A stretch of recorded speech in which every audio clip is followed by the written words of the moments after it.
पनवेल उरण तालुक्याला जोडणाऱ्या पाडेघर गव्हाण फाटा दरम्यानच्या 3 ते 4 किलोमीटर परिसरात NH 348A महामार्गावर प्रचंड प्रमाणात धूळ आणि माती पडलेली असते। मातीच्या डंपरमुळे आणि इतर वाहनांमुळे तसेच बाजूच्या क्रशर दगडखानीमुळे सदर धूळ आणि माती महामार्गावर येते। त्यावरून 24 तास वाहने चालत असल्यामुळे धूळ माती हवेत उडून या परिसरात धुळीच्या कणाचे साम्राज्य पसरलेले असते। त्यामुळे या विभागातील नागरिकांना दीर्घकाळ खोकला आणि श्वसनाचे आजार जडले आहेत। या विरोधात उरण सामाजिक संस्थेतर्फे मंगळवार दिनांक 5 मार्च रोजी सकाळी 10:30 वाजता पाडेघर येथे महामार्गावर निदर्शने आयोजित केली आहेत। पाडेघर गव्हाण परिसर महामार्गावरील आणि इतर ठिकाणची धूळ माती पूर्णपणे साफ करून घेणे, धूळ माती पडणारा रस्ता नियमितपणे पाण्याने धुवून काढावा, गव्हाण फाटा परिसरातील क्रशर दगडखानीची धूळ महामार्गावर पडू नये म्हणून त्या ठिकाणी पार्टिशन लावण्यात यावेत, अशा सामाजिक संस्थेच्या मागण्या आहेत। याबाबत महाराष्ट्र प्रदूषण नियंत्रण मंडळ, पोलीस महासंचालक, वाहतूक विभाग मुंबई, NHI यांना निवेदन देण्यात आले आहे।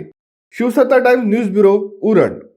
दे धडक बेधडक वृत्त देणाऱ्या आपल्या शिवसत्ता टाइम्स न्यूज चॅनलला लाल बटन दाबून सबस्क्राईब करा आणि बेल आयकॉनला क्लिक करायला विसरू नका।